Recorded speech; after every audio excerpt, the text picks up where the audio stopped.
How's it going? Hey, remember a couple of weeks ago, put together, uploaded a little short reminding you to change your brake fluid because the stuff gets nasty. Um, it was a short, 30 seconds. I just did it on the back. I did try to flush the fronts, but there's actually this situation is not good. The brake master for the front was like not pumping at all, and a lot of crud in the reservoir. I did kind of mop a bunch of that out. I did try to kind of get the pump, get the plunger to do something. Maybe it was a little airbound. No luck. So I bought a little rebuild kit for the master. We're gonna do that today. We're gonna take care of that. So there you go. That's the thing. I already took the lever off. Turns out it helps when you press record before you start, but it's a lever. It's one screw. You can figure that one out. You don't need me to show you. Honestly, you don't need me to show you any of this stuff. This is more entertainment than instructional because I'm winging it. I don't know. You just do this. You do this stuff. Figure it out.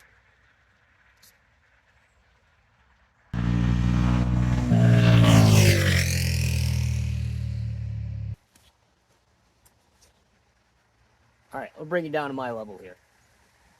We're not short, we're just grounded. Low center of gravity. It's performance. It's good. It's fine.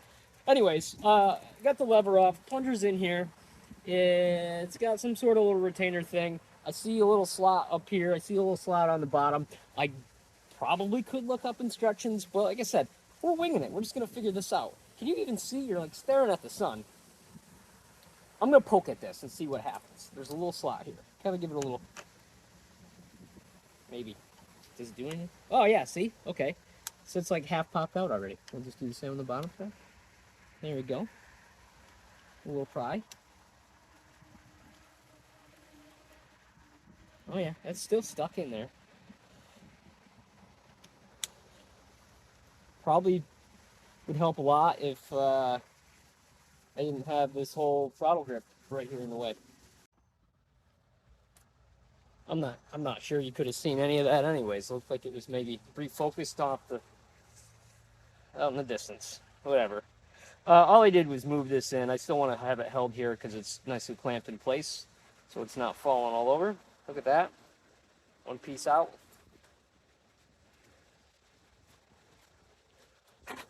Bunch of dirt. A little rubber gaskety guy here. Like I said, I got more parts. Oh, yeah. This is, I'm sure, gonna pour brake fluid. Not out, but at. Because it's pretty breezy. And there is fluid left in this because I didn't drain it. Because I didn't think ahead. I don't always do the smartest things.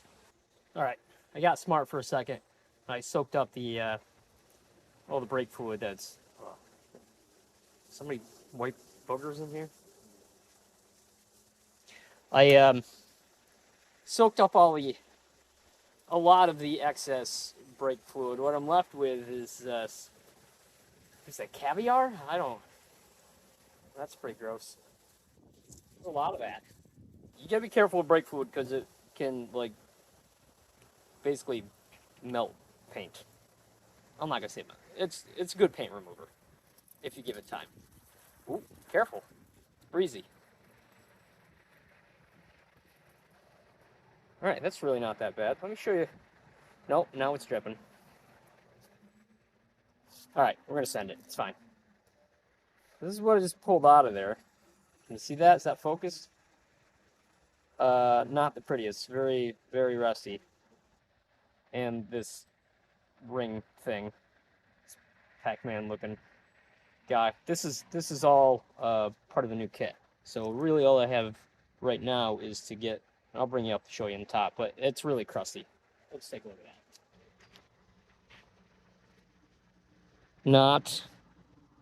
Not pretty. So I just gotta brake clean and scrub that out.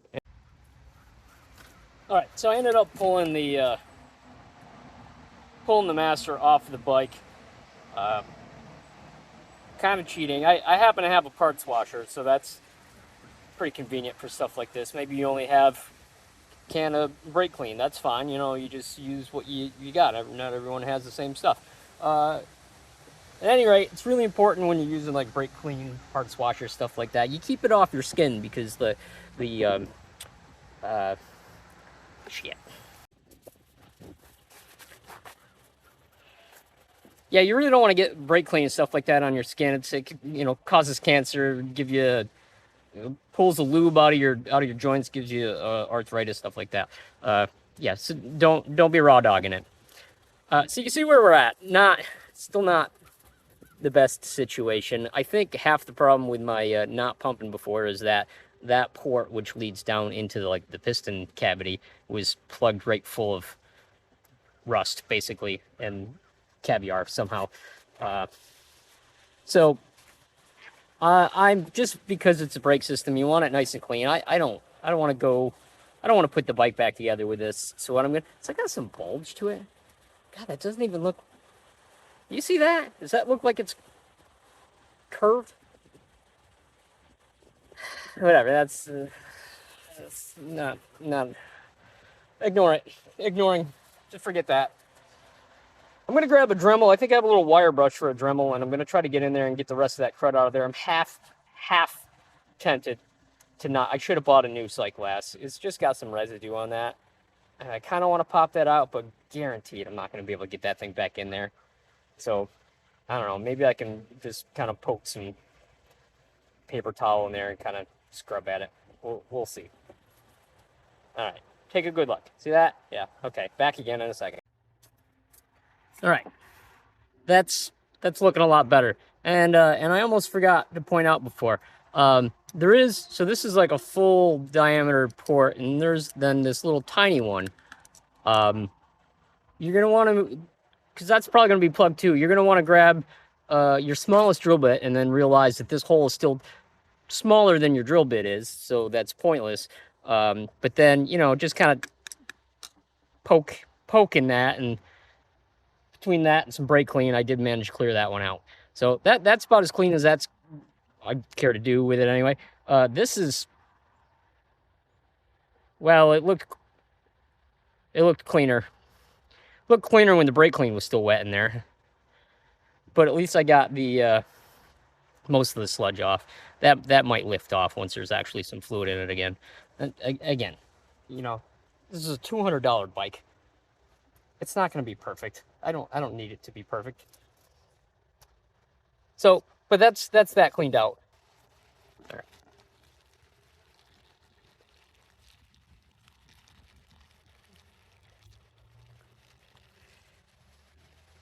Cool.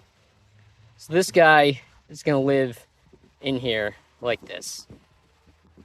About like that. So you see, you got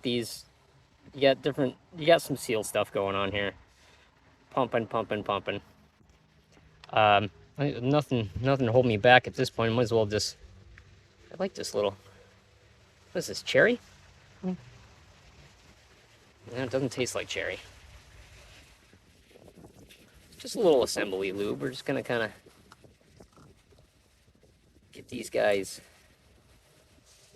shined up. And then that can go in there, right? So I want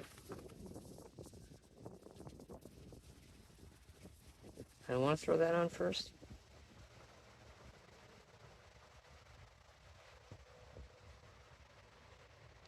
Come on, just go. All right. That's going to go like that.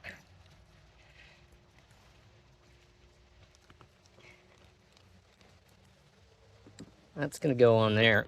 And that's gone. That's going to go on that.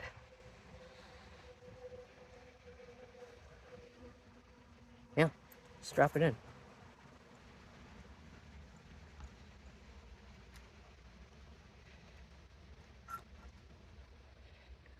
Oh, yeah. Nice. Cool beans. Let me grab that little plastic piece again. Then you had this guy, which is that clippy thing.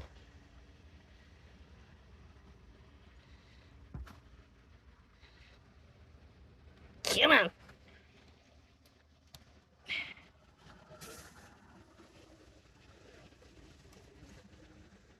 That looks like it.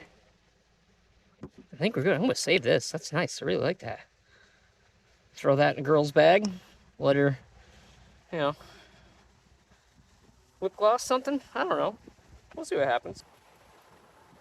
This kit came with new crush washers for the Banjo Bolt. They're crush washers. Like, you know, if I was doing an oil change, maybe I'd reuse one of these. You know, a little drip here and there because the thing's crushed too much and not exactly working the way it's supposed to. Maybe let that go. But this is your brake. Anyways, what I'm saying is, don't. These are dirt cheap. And if you get a kit, this was a Brake Masters. I'm not sponsored, no affiliation. It's just like, it's so far from what I can tell, a pretty decent kit. But hey, I'll accept the sponsorship if anyone wants to go there. So all I'm saying is, don't reuse your crush washers for your brakes because they're kind of important. You know, kind of. What's that torque to? I don't know.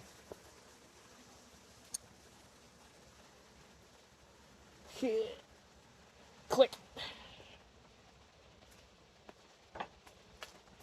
That's probably good. I got this. I'm sure this is doing a lot of good, but whatever. I'll put it back on there. And a lever. Let's put that on. Yeah, since I got way more of this cherry lip gloss than this job needed for the pistons, I'm just gonna go ahead and you know, you can see there's some wear going on. You can tell it's contact one. I'm just gonna put a little dab. Lever.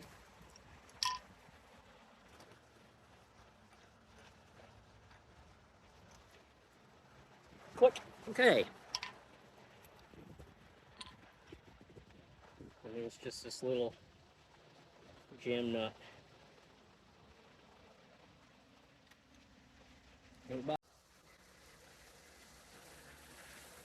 See that in there? I don't know if you can tell. You can see that right there. See that piston moving past that port?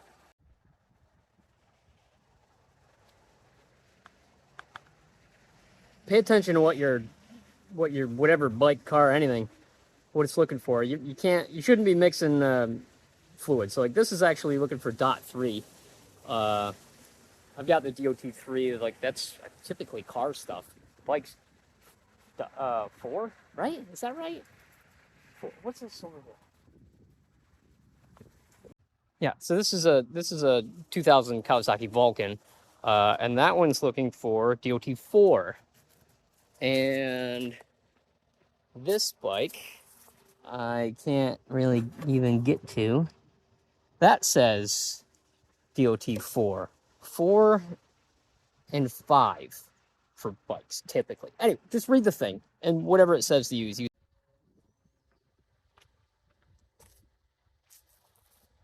So I've got some 3 here. You can see it's pretty dusty. And of course it's already been opened, which this stuff, you know, the whole reason for changing your fluid on the regular is that it soaks up moisture out of the air. So not ideal, but I'm just gonna flush all this back out, so I'm not gonna worry about that. We'll put some good stuff in it once we're pushing clean fluid out through the bleeders down on the calipers. So look at that. Moving some air. That's more than we were doing before.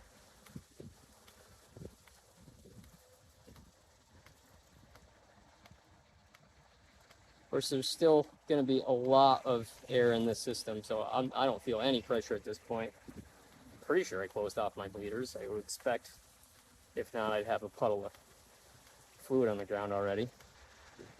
Nope, absolutely. It appears that I did leave a bleeder open, and it was just gummed up enough it just wasn't gravity draining, but you can see we're squirting now. I guess with that, we'll move on to the next thing to note. When you're bleeding, if you've got a single line coming out of a caliper going to 2 pistons, as we have here, you want to find the longer leg, and you want to bleed that one first. Personally, I prefer something like this Mighty Vac vacuum bleeder versus just the gravity drip, or sitting there squeezing the lever.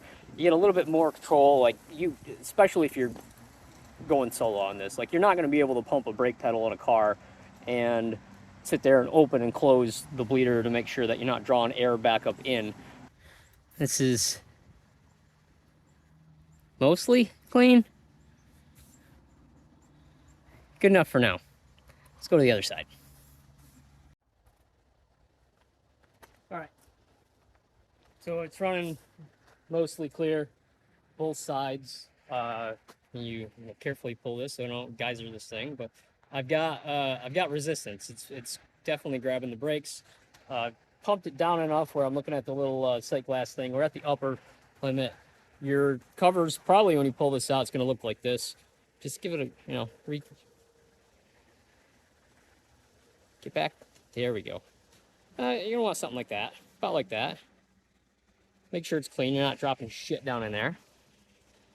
And I'm just going to ease that back on there. Drop the screws back in.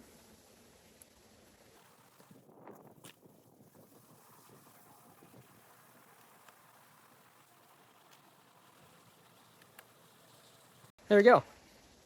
Oh, yeah. That's good. And it holds. There's no, fade. There's no bleed. I don't see anything dripping on the ground beyond the mess I already made. Again, that brake fluid can be pretty gnarly stuff. So we'll wipe down. Not a terrible idea.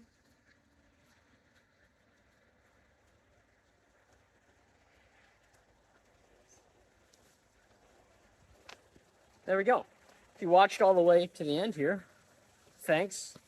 This isn't particularly exciting. I mean, I hope it helped somebody starting out on bikes. I know I certainly could have used some help when I started out.